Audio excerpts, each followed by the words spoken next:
आज का टॉपिक है नेशनल इनकम, जो कि बहुत इम्पोर्टेंट टॉपिक है। ठीक है, कि इनकम क्या होता है और नेशनल इनकम क्या होता है। ठीक है, और इसमें थोड़ा सा और एक टॉपिक इंक्लूड कर दिया गया है, सर्कुलर फ्लो ऑफ इनकम, आय का चक्रीय प्रवाह कैसे होता है। ठीक है, तो इन सब चीज़ों को हम लोग देखेंगे और मैं अपना बेस्ट दूंगा समझाने के लिए, ताकि आसानी से समझ में आ जाए कि नेशनल इनकम क्या होता है और इसमें मार्केट प्राइस क्या होती है, बेसिक प्राइस क्या होती है, फैक्टर कॉस्ट क्या होते हैं, कॉस्ट ऑफ प्रोडक्शन क्या होते हैं। ठीक है, और बाकी इसको 2 पार्ट में वीडियो को बनाया जाएगा। एक पहला पार्ट का मैं आज डिस्कस करूँगा, बाकी दूसरा पार्ट जिसमें GDP, GNP, GNI, NDP, NNP, NNI ये सब डिस्कस किया जाएगा। तो चलिए स्टार्ट करते हैं ज़्यादा देर न करते हुए। तो नेशनल इनकम, ये देखिए बहुत इम्पोर्टेंट टॉपिक है, इसको समझना बहुत ज़रूरी है हमारे लिए। ठीक है, चलिए आज देखते हैं। पहले आप लोग कोई भी टॉपिक पढ़ने से पहले उसके की पॉइंट पे ज़रूर ध्यान दीजिए कि की पॉइंट में क्या है। तो की पॉइंट में देखिए नेशनल है और एक इनकम है, तो इसको 2 पार्ट में हम डिवाइड कर देते हैं। अब फिर इसको एक पार्ट में समेट कर बताया जाएगा। पहले जान लेते हैं कि नेशनल क्या होता है और इनकम क्या होता है। तो नेशनल से आप लोग क्या समझ रहे हैं? तो नेशनल से हम ये समझते हैं कि रेसिडेंट, जहाँ आप रहते हैं, रेसिडेंट कह लीजिए, चाहे कंट्री कह लीजिए, चाहे जोग्राफिकल टेरिटरी कह लीजिए। ठीक है, तो जहाँ हम रहते हैं और क्या करते हैं इकोनॉमिक इंटरेस्ट के लिए। तो इकोनॉमिक इंटरेस्ट के लिए क्या करते हैं हम, जो भी काम करते हैं और अपने कंट्री के अंदर, विद इन अ कंट्री, और वहाँ पे हम क्या करते हैं लाइवलीहुड और सब्सिस्टेंस भी करते हैं, अपना जीवन यापन भी करते हैं उसके अंदर। किसके अंदर? वो टेरिटरी के अंदर। तो उसको क्या कहा गया है? नेशनल कहा गया है, और रेसिडेंट भी कहा जाता है। ठीक है, तो नेशनल शब्द का शब्दार्थ आप लोग समझ गए और इसका इम्प्लाई समझ गए। तो आगे आते हैं, इनकम क्या होता है। पहले इनकम क्या होता है, फिर दोनों को समेट कर देखा जाए कि नेशनल इनकम क्या होता है। इनकम क्या होता है भाई? तो मान लीजिए कि आप लोग एक टेरिटरी है। ठीक है, टेरिटरी के अंदर भी जो कुछ अर्न कर रहे हैं, आप अर्न कर रहे हैं, कमा रहे हैं। ठीक है, अर्न क्या करते हैं? पैसा। ठीक है, पैसे अर्न करते हैं ताकि अपने फिजिकल नीड जो है उसको पूरा कर सकें। ठीक है, तो फिर आगे देखते हैं, ये अंदर भी अर्न कर रहे हैं और कुछ होते बाहर भी अर्न करने, क्योंकि हमारी कंपनियां बाहर भी हैं और अंदर में भी हैं। कुछ लोग बाहर में भी जाकर कमाते हैं, विदेशों में कमाते हैं, कुछ लोग अंदर में भी कमाते हैं। तो ये टोटल क्या हो गया? टोटल का सम क्या हो गया? सम, टोटल का सम हो गया आपको इनकम। टोटल का सम क्या हो गया? इनकम हो गया। समझ गए? तो ये रहा इंट्रोडक्शन इनकम और नेशनल का। अब आते हैं हम लोग नेशनल इनकम क्या होता है। तो नेशनल इनकम में देखिए क्या होता है। मान लीजिए आपका जोग्राफी टेरिटरी है, आपका रेसिडेंट है, आपका कंट्री है। तो कंट्री के अंदर, बाहर नहीं, within a country, outside of the country नहीं, does not include here. Okay, तो यहाँ पे कंट्री के अंदर जो कुछ भी हम अर्न कर रहे हैं, अर्न कर रहे हैं, तो क्या अर्न कर रहे हैं भाई? मान लीजिए कि कुछ प्रोडक्शन है, कुछ प्रोडक्ट है। आप लोगों को पिछले वीडियो में मैं बता चुका हूँ कि हमारे यहाँ सेक्टर होता है, primary sector, secondary sector, tertiary sector. ठीक है, तो उन सब सेक्टरों में कुछ काम करने वाले लोग होते हैं। ठीक है, तो वो काम करेंगे, कुछ तो यहाँ व्यवसाय करेंगे ना भाई। बाहर से भी आके लोग व्यवसाय करते हैं हम कंट्री के अंदर। मान लीजिए वालमार्ट कंपनी हो गया, एप्पल हो गया, इंडिया का कुछ कंपनियां हैं, लेकिन किसके अंदर? अपने ज्योग्राफी के अंदर। तो 1 साल के दौरान वो जो कुछ अर्न कर रहा है अंदर में, उसका total income, sum of total income resident के अंदर, वो कहलाता है आपको नेशनल इनकम। समझ गए? तो ये नेशनल इनकम की परिभाषा हो गई। समझ में आ गया होगा, आशा करता हूँ कि कंट्री के अंदर जो कुछ अर्न कर रहे हैं वो नेशनल इनकम है, और जब बाहर में अर्न करने, बाहर वाली भी इंक्लूड होगी, तो उसको इनकम कहा जाता है। ठीक है, उसको नेशनल इनकम नहीं कहा जाता है। चलिए आगे बढ़ते हैं, आगे देख लेते हैं। देखिए, एक आ गया, एक होता है फैक्टर इनकम। 2 शब्द हैं, फैक्टर इनकम और फैक्टर ऑफ प्रोडक्शन। तो फैक्टर इनकम क्या होता है और फैक्टर प्रोडक्शन क्या होता है भाई? तो पहले इसका डिफिनेशन हम बोल लेते हैं। ठीक है, it is the income derived from factor of production such as land, labour, capital and entrepreneurship.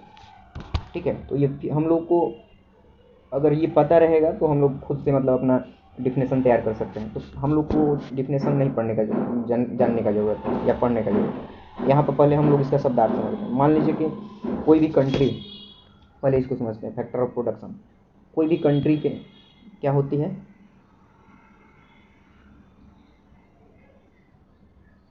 कोई भी कंट्री, यहाँ देखते हैं, लैंड, लेबर, कैपिटल और एंटरप्रेनर, किसी भी कंट्री के अंदर जो गवर्नमेंट है, ठीक है, ये प्रोवाइड करेगी। हाउस होल्ड भी कहते हैं, ये आगे बताएंगे, जिक्र करेंगे, पहले यहाँ जानते हैं। मान लीजिए कोई कंपनी आई बाहर से और बोला कि उस कंपनी आएगी तो कंपनी को लैंड कौन देगा, लेबर प्रोवाइड करेगा, कैपिटल कौन देगा, एंटरप्रेनर कौन देगा।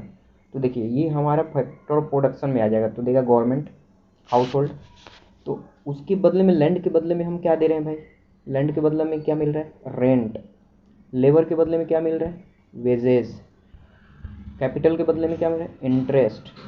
एंटरप्रेन्योर के बदले में क्या मिल रहा है, प्रॉफिट। तो ये क्या हो गया, इसी को बोलते हैं फैक्टर इनकम और इसको बोलते हैं फैक्टर ऑफ प्रोडक्शन।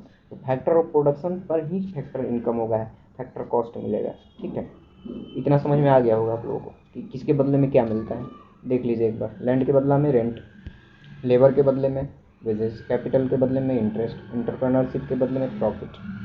ठीक है, चलिए आगे बढ़ते हैं। फिर आगे देखते हैं कि नेशनल इनकम को मापने का तरीका क्या है, मेज़र करने का तरीका क्या है। तो जीडीपी है, जीएनपी है, जीएनआई है। जीडीपी में डिप्रिसिएशन घटा देंगे तो एनडीपी आ जाएगा, जीएनपी में डिप्रिसिएशन घटाएंगे तो एनएनपी आ जाएगा, जीएनआई में तो एनएनआई आ जाएगा। तो इसको हम क्या करेंगे, इस पर एक अलग से लेक्चर बनाया जाएगा। अभी मैं सामान्य जानकारी के लिए बता दिया हूँ, ताकि सब कुछ मालूम होने के बाद ही मतलब जीडीपी और जीएनपी जीएनआई पढ़ेंगे।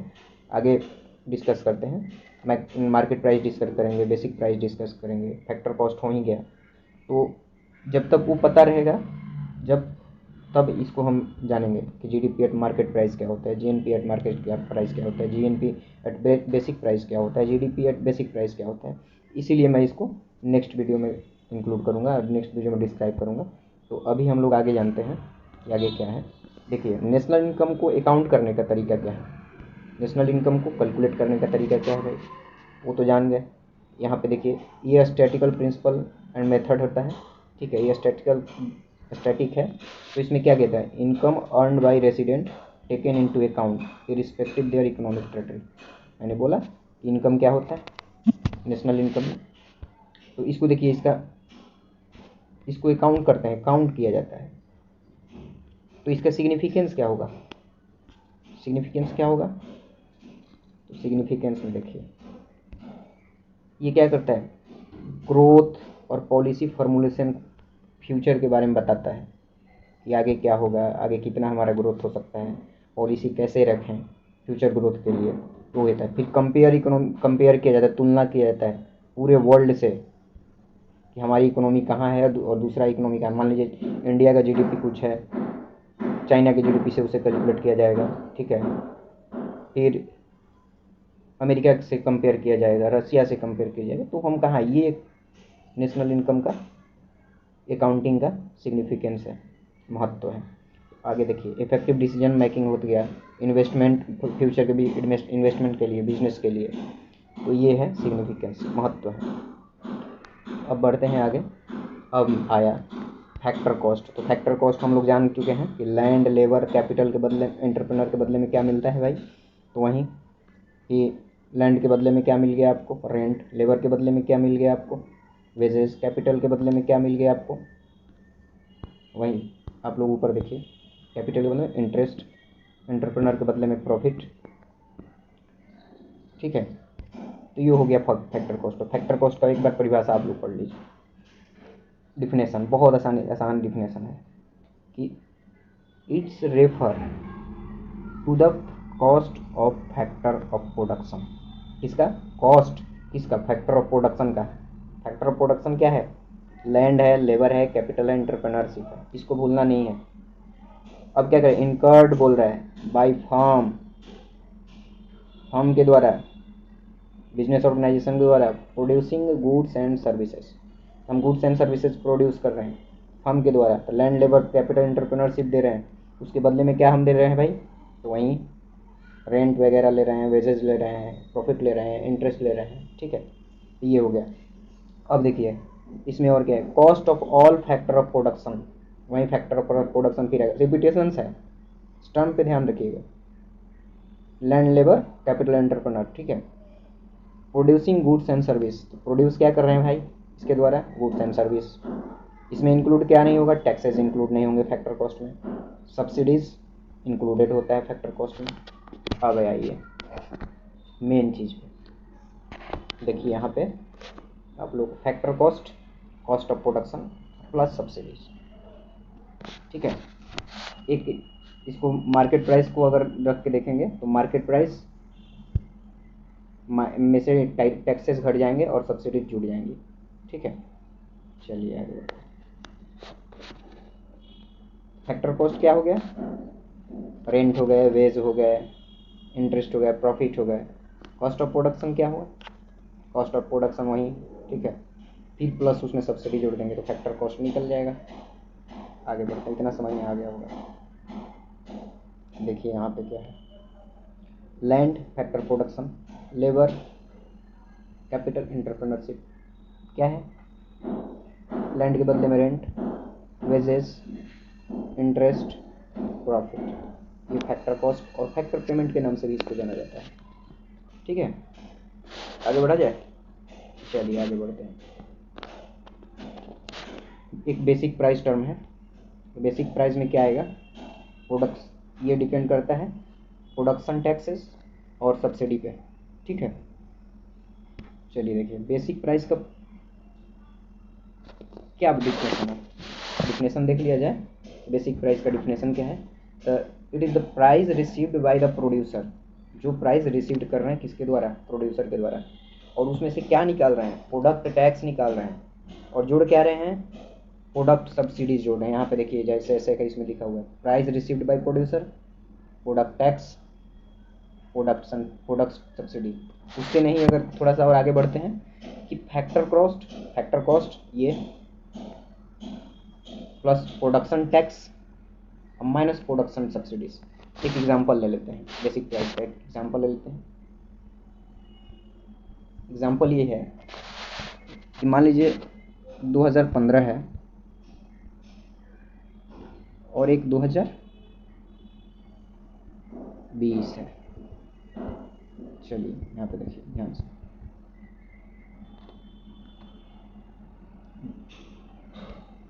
थोड़ा स्पेस कम लग रहा है, बस देखिएगा 2015 2020, यहाँ पे कंपेरिजन करेंगे, ठीक है। देखिए मान लीजिए यहाँ पे प्रोडक्शन क्या है, प्रोडक्शन है 100,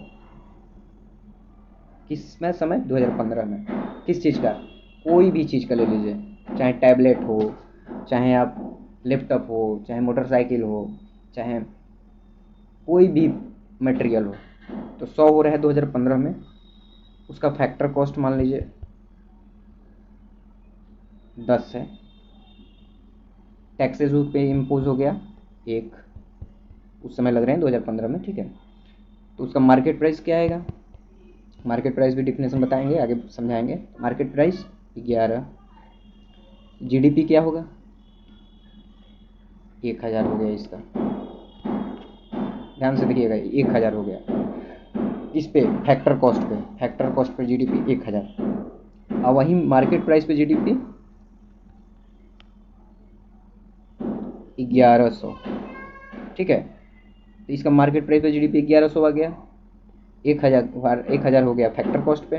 वहीं 2020 में क्या हो रहा है कि 2020 में भी प्रोडक्शन उतना ही है, प्रोडक्शन फैक्टर कॉस्ट वहाँ भी 10 है, यहाँ टैक्सेस बढ़ के हो गए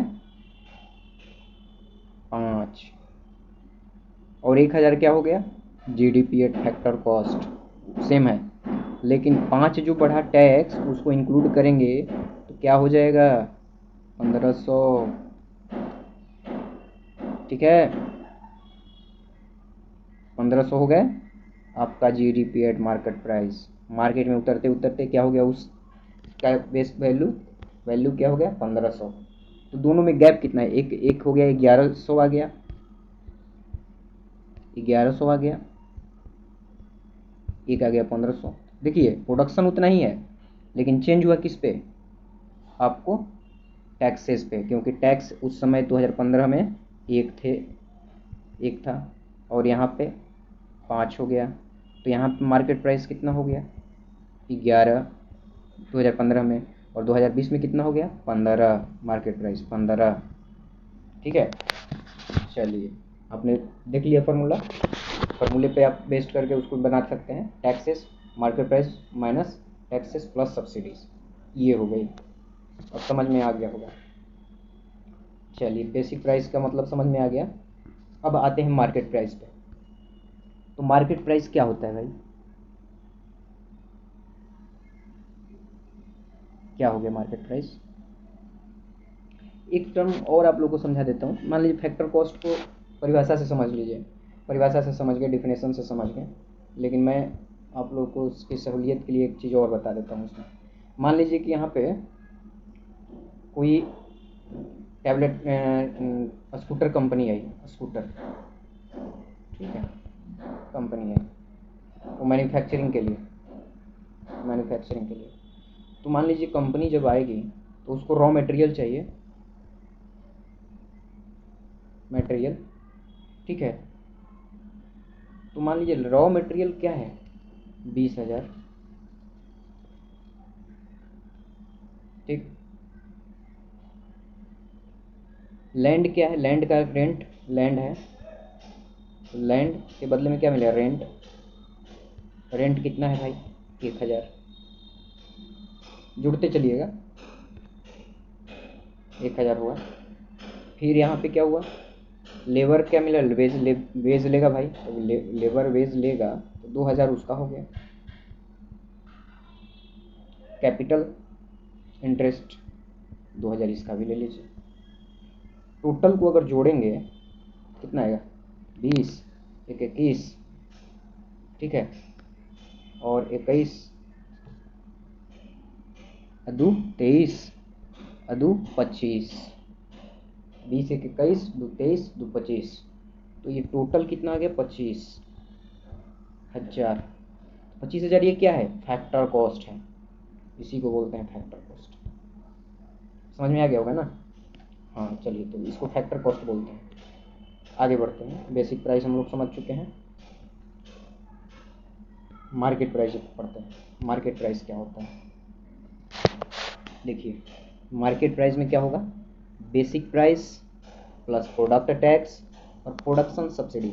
यहाँ पर क्या थे प्रोडक्ट सब्सिडी, और बेसिक प्राइस में क्या था प्रोडक्शन टैक्स, प्रोडक्शन पे टैक्स लगता था, यहाँ पर प्रोडक्ट पे टैक्स लगेगा, तभी तो हम लोग को महंगा पड़ जाता है। यहाँ प्रोडक्शन सब्सिडीज घट जाती है।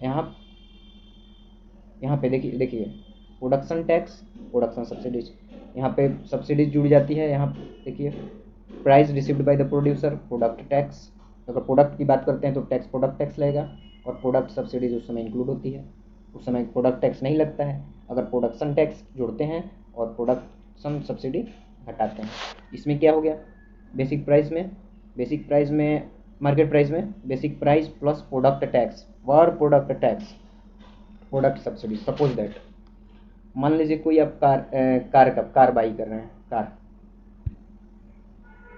ठीक है,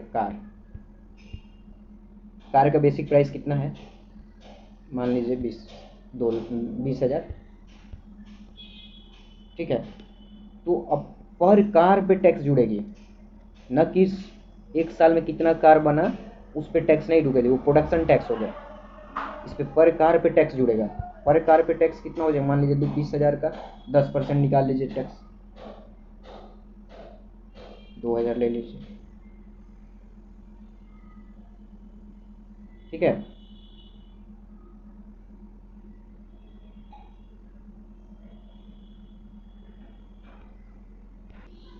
पर कार पे तो जुड़ गया क्या है, प्रोडक्ट टैक्स 2000 कितना हो गया, और इसमें से प्रोडक्ट सब्सिडी घटा देंगे। तो प्रोडक्ट सब्सिडी बनाने में कोई भी सरकार अगर, जैसे कि प्रोडक्ट सब्सिडी से क्या मत समझना है, जैसे प्रोडक्ट सब्सिडी पेट्रोल वो लगता है कि इस पर गैस पे एलपीजी पे आया है तो उस पर सब्सिडी वगैरह मिल जाती है, अलाउ कर देती है गवर्नमेंट, ठीक है। और वहीं एलपीजी में क्या होता है, अलाउ नहीं होता है, लिक्विड पेट्रोलियम गैस में जो पेट्रोल होता है उस पर अलाउ नहीं करता, इसलिए उसका बढ़ जाता है।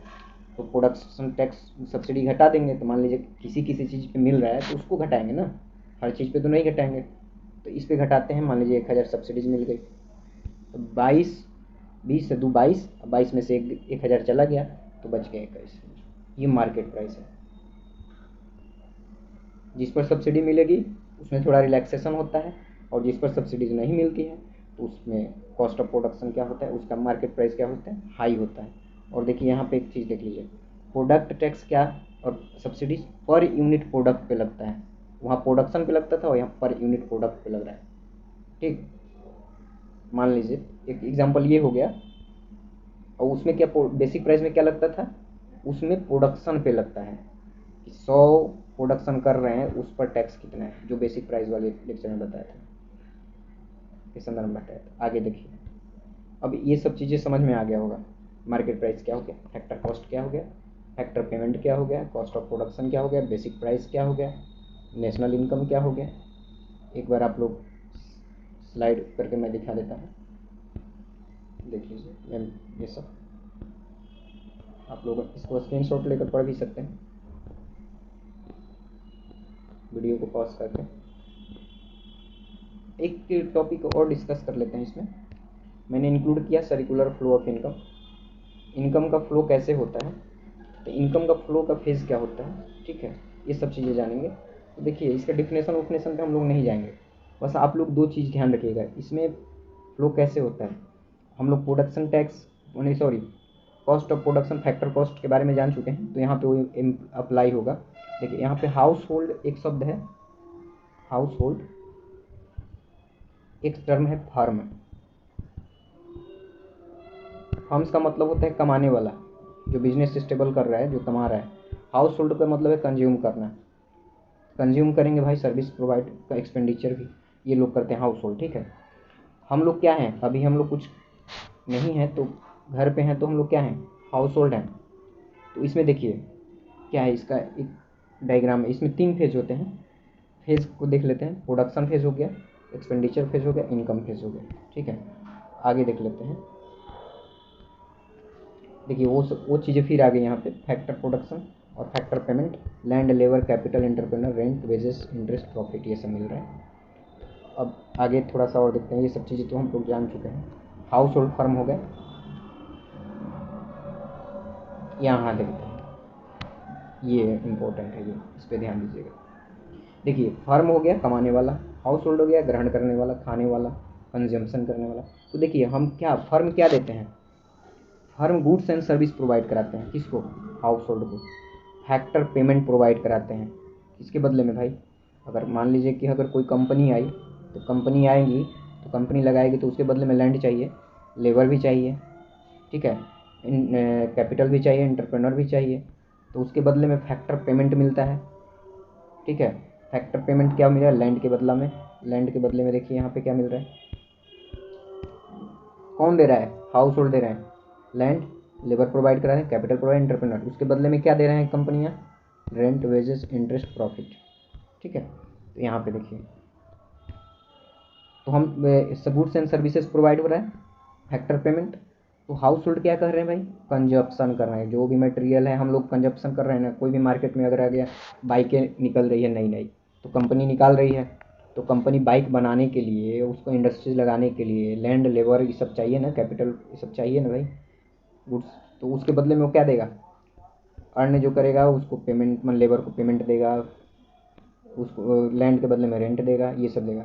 तो उसको गुड्स एंड सर्विसेज प्रोवाइड कर रहा है, फैक्टर पेमेंट करके, तो ये कंजप्शन कर रहे हैं, एक्सपेंडिचर भी कर रहे हैं, ठीक है, व्यय भी कर रहे हैं। और फिर फैक्टर सर्विस, जिसको इसको क्या बोलते हैं, फैक्टर सर्विस, इनको प्रोवाइड करा रहा है, सर्विसेज प्रोवाइड कराते हैं, फैक्टर सर्विस।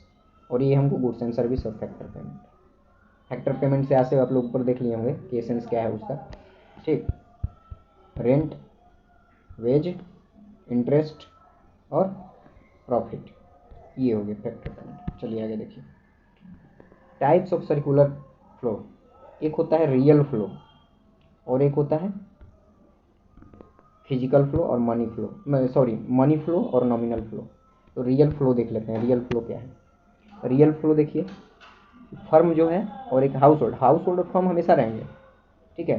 तो फर्म क्या होगा, गुड्स से सर्विस प्रोवाइड कर रहा है, उसके बदले में हम क्या कर रहे हैं, फैक्टर सर्विस प्रोवाइड कर रहे हैं। Only count in actual money, इसमें काउंट क्या होगा, वास्तविक मनी काउंट होगा, ठीक है। फिजिकल नॉमिनल मनी काउंट नहीं होगा। इन्वॉल्वमेंट क्या है इसमें, मनी डज नॉट इन्वॉल्व, पूरे मनी इन्वॉल्व नहीं होंगे, केवल एक्चुअल मनी, ठीक है।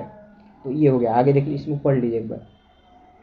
It's refer to flow of factor service from household to firm, factor service को प्रोवाइड करा रहे हैं हाउस होल्ड टू फर्म, और correspondence flow of goods and services from firms to household, क्या कर रहे हैं, गुड्स एंड सर्विस प्रोवाइड हो रही है firms to household without involvement of money, समझ गए ये चीज़ें। अब नॉमिनल मनी में फ्लो में क्या है, नॉमिनल फ्लो में देखिए, फर्म है, हाउस होल्ड है, फैक्टर पेमेंट दे रहा है, उसके बाद कंजप्शन हो रही है ना, कंजप्शन हो रही है, एक्सपेंडिचर हो रही है हाउस होल्ड द्वारा। तो ये हो गया फिजिकल नॉमिनल, हम मनी ऑफ फ्लो बोलते हैं, मनी फ्लो बोलते हैं। तो इसमें देखिए क्या कर रहा है,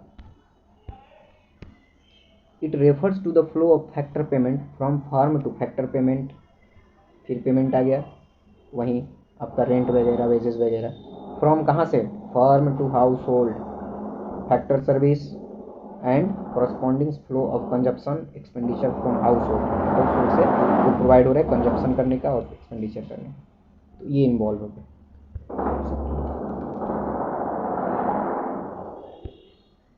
एक आ गया फाइनेंशियल मार्केट के पास। जब फाइनेंशियल मार्केट इसमें इन्वॉल्व हो जाएगा तो क्या होगा, फर्म हो गया, हाउस होल्ड हो गया और फाइनेंशियल मार्केट। तो फर्म क्या करेगा, goods and service factor payment देगा, हाउस होल्ड क्या कर रहे हैं, कंज्यूम कर रहे हैं और फैक्टर सर्विस प्रोवाइड करा रहे हैं। फिर क्या कर रहे हैं, डिपॉजिट कर रहे हैं किसको, फाइनेंशियल मार्केट को। और ये क्या कर रहे हैं, फर्म बोरिंग कर रहे हैं और डिपॉजिट कर रहे हैं किसको, फाइनेंशियल मार्केट को। फाइनेंशियल मार्केट किसको, फर्म को डिपॉजिट, बोरिंग और डिपॉजिट करता है। और ये करता है हाउस होल्ड करता है डिपॉजिट फाइनेंशियल मार्केट को, और फाइनेंशियल मार्केट किसको करते हैं, फर्म को। समझ गए। आप लोग एक एग्जांपल ले लीजिए, मान लीजिए आप ही कोई बिजनेस कर रहे हैं, तो आपको बिजनेस करने के लिए अगर दूर जाना पड़े, कहीं मान लीजिए बेंगलोर जाना पड़े, चाहे दूसरे कंट्री में जाना पड़े, तो आप वहाँ पर जाएंगे तो आप डायरेक्ट जाकर बिजनेस नहीं लगा देंगे ना जी, बिजनेस नहीं लगा देंगे। तो उसके लिए आपको क्या, गवर्नमेंट से परमिशन चाहिए, और जब गवर्नमेंट परमिशन दे देगी तो गवर्नमेंट ही आपको प्रोवाइड करेगी लैंड, लेबर, ठीक है। उसके बदले में आप क्या कर रहे हैं, उसके बदले में आप उसको दे रहे हैं फैक्टर पेमेंट, फैक्टर कॉस्ट, और वो सर्विस प्रोवाइड करा रही है भाई, ठीक है। ये चीज़ें हो गई। और वहाँ पे कंज्यूम कौन करेगा, अब आप अपने देश में तो आकर नहीं बेचेंगे ना, वहाँ सामान कोई भी अगर आप सामान बना रहे हैं तो कंजप्शन क्या कर रहे हैं, वहाँ के लोग कंजप्शन कर रहे हैं, तो वो खरीद रहे हैं, कंज्यूम कर रहे हैं, तो उसके बदले में आपको भी सर्विस मिल रही है, तो उसी को बोलते हैं फैक्टर सर्विस। समझ गए। तो उसको मैनेज करने के लिए क्या होता है, डिपॉजिट करता है हाउस होल्ड किसको, फाइनेंशियल मार्केट को। आप डायरेक्ट जाके कंपनी में तो नहीं खरीदते हैं ना, तो मार्केट में ही कम खरीदते हैं जाके, तो फिर उसको उधार देता है, डिपॉजिट करता है, इतना। अब आगे बढ़ते हैं। दो टर्म और है, स्टॉक और फ्लो। और स्टॉक क्या होता है, अनसोल्ड गुड्स होता है, अनसोल्ड गुड्स होता है। तो किस अनसोल्ड गुड्स कैसा होता है, वो पार्टिकुलर पॉइंट ऑफ टाइम को लेकर अनसोल्ड गुड्स को रेफर किया जाता है, ठीक है। मान लीजिए कि हमारा गोडाउन है,